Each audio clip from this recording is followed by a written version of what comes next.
iHeartRadio, Fox Sports Radio, and FS1. Joy in a little over 30 minutes. A little over 30 minutes. Let me tell you the backstory, folks. A couple weeks ago, I said I've never bet $1,000 on a game, but I bet $1,000 on Cleveland. I had no idea Baker Mayfield was going to play. He came in and won me $1,000. And then I said, you know what? Baker, moneymaker. I am going to bet Baker again, this time to lose to the Raiders. Colin, you're lucky. All pays the same. All wins the same. So I won yesterday, $2,000. Baker Mayfield's won me $2,000. The first time by coming in and playing well, the second time with 4 turnovers. In a little over 30 minutes, I'm going to take that $2,000 like I did last Monday, and I'm going to make another bet. I get to keep the line. The line, it'll be part of my Blazing 5. The pick I make will be part of my Blazing 5, but I get the Monday line. So if the line moves, I'm taking this line. And by the way, I did it last week, and it was the Raider line, and that half point was the difference between me winning and me losing. So that's coming up. Now, also coming up in 15 minutes, Tony Gonzalez stops by. He'll get us ready for Monday Night Football tonight. His Chiefs at Denver. Can Patrick Mahomes keep up the historic pace? All right. Well, the Raiders. You had to love that. The Raiders beat the Browns yesterday in overtime, but you're telling me Baker Mayfield was awesome. Here's the country we live in now in America today. It is a country based on affirmation, not information. Everybody wakes up in the morning with their sports, with their politics, with an opinion. And regardless of what happens, you're digging your feet in, and that's your opinion. You will not let anybody sway you. That's just the world we live in. We live in now an affirmation society, not an information society. Just tell me what. We even watch channels. They'll tell me what I want to hear. This channel will tell me what I want to hear, not what you need to hear. So in Ohio, home of the Cleveland Browns, in Oklahoma, where Baker Mayfield played, you woke up in the morning, it didn't matter what he did. It was just going to be amazing. Pick six, somebody else's fault. Loss, somebody else's fault. Referees cost us. Really, referees threw the 4 turnovers. Referee threw the pick six. Okay, I was just checking out. Well, he had a lot of yards. Oh, Baker Mayfield had a lot of yards. Are you watching the NFL in 2018? Yards are really easy to come by. But you know what's never easy to come by in the NFL? And it never will be easy to come by in the NFL? Wins. And Baker's 0-1 as a starter. And by the way, good luck. Ravens are next up. Schedule gets hard now. Don't tell me Baker played well. In the history of the National Football League, there has never been a single time that a quarterback, rookie or not, commits 4 turnovers and people say, wow, what a performance. Let me tell you something, Ohio. Your standards are pretty low if 4 turnovers you're satisfied with. I didn't think he played that well. He's clearly capable of being an NFL quarterback. What would I predicted in college? He's good enough to be an NFL quarterback. He's an accurate thrower of the football. But even Hugh Jackson after the game said, basically, quote, obviously turnovers were the difference in the game. Hugh Jackson didn't say officials were there for the loss, didn't blame his defense. Yes, some of his balls were dropped. Baker Mayfield throws it hard with a lot of spin. He's going to have drop balls. A couple years ago, Matt Ryan led the NFL in drops. It happens. Get over it. Mayfield completed 50% and had 4 turnovers. And you're telling me this morning you thought that was great.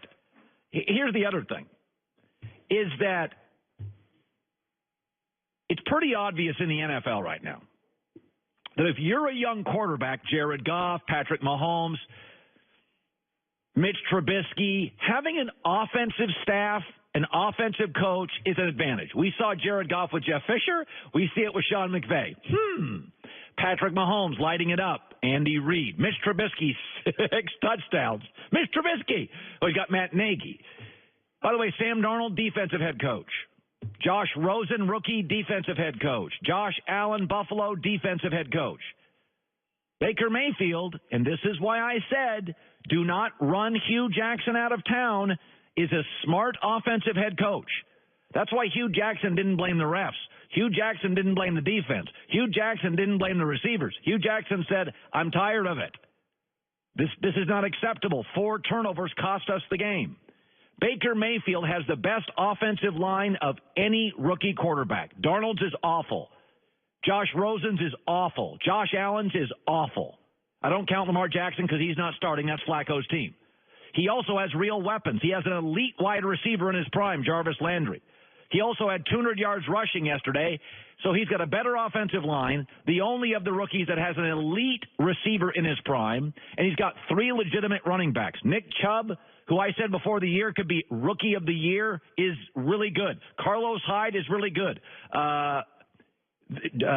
Duke Johnson, nice little player. Those are 3 legit NFL running backs. The Jets would like to have 1.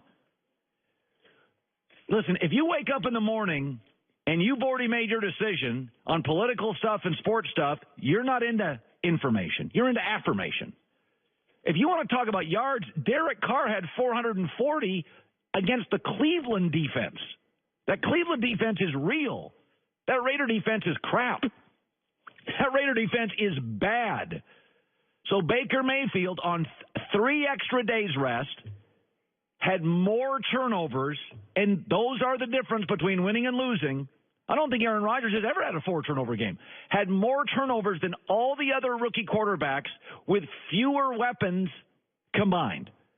And he also faced the worst defense of all the rookie quarterbacks yesterday. So I got news for you. Lamar Jackson didn't have a turnover. Josh Rosen didn't have a turnover. Sam Darnold faced the Jags, didn't have a turnover. Baker Mayfield had 4.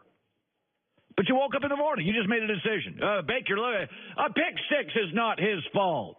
Well, I mean, the officiating, nobody in a striped shirt committed a turnover. Baker had 4. He's not going to be a bust. But by the end of this year, if you're bragging about yards today with Baker Mayfield, having 290-some yards, if he didn't have more yards than Josh Allen, Josh Rosen, and Sam Darnold, I'd be worried. Because he has a legitimate O-line. He has a legitimate star receiver in his prime. He has legitimate running backs. He has an offensive coach. Between Hugh Jackson and Todd Haley, those are veteran offensive minds.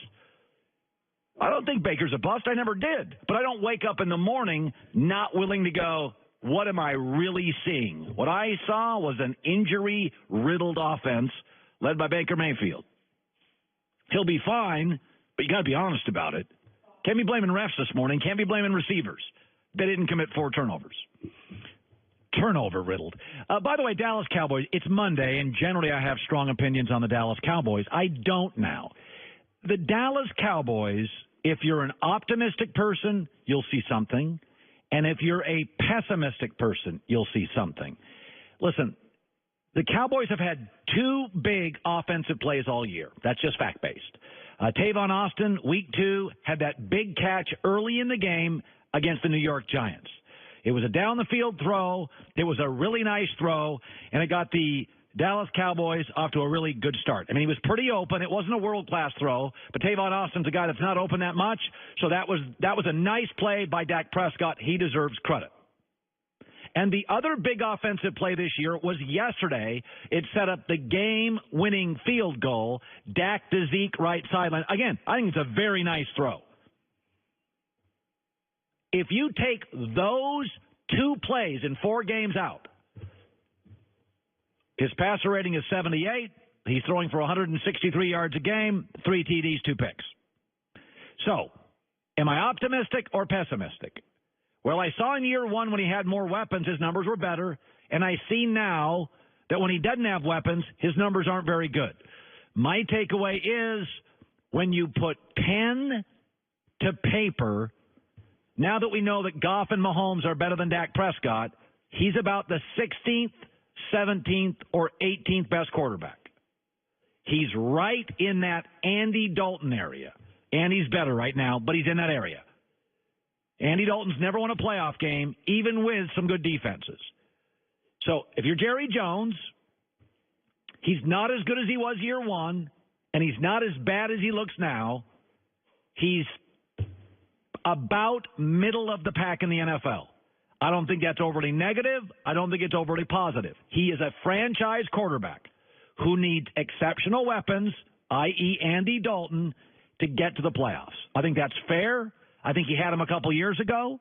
I don't think anybody had film on him a couple years ago. Now they do. There's obvious weaknesses. But when I look at him, it's like, okay, with weapons, pretty good. Without weapons, not close to good. And he's a little better than he's showing now, and he wasn't nearly as good as he was showing then.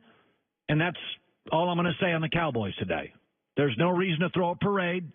He's a franchise quarterback with a very, very low ceiling. Okay, coming up in under a half hour, I will take my $2,000 back-to-back winning weeks, my Baker Moneymaker pick, and make my next bet. I'm very excited for this. I bring out, as you know, the case, the mystery case, the Baker Moneymaker case, plus Tony Gonzalez around the corner prepping us for the Chiefs at Denver tonight. I'm going with Denver in an upset. Have you ever taken your car in for an oil change, and the mechanic finds something wrong, and you look up and you have a $742 bill? The way to avoid those outrageous surprise repair bills, carshield.com. It's extended vehicle protection. You don't have to worry about unexpected surprises. I just took my car in a Jiffy Lube a couple weeks ago. About 3 times more than I thought, but it was only an oil change. So I only thought it would be $20. It was not that much more. CarShield makes the process of fixing your car easy. 24/7 roadside assistance, rental car, free while yours is being fixed. Okay, $500 to $1,000. You don't want to get snagged with a surprise bill. Save yourself thousands. Either go to carshield.com, and put in the code HERD, H-E-R-D, or call 800-CAR-6100, call 800-CAR-6100, and mention the code HERD. carshield.com, code HERD. A deductible may apply. Don't get caught without extended vehicle protection.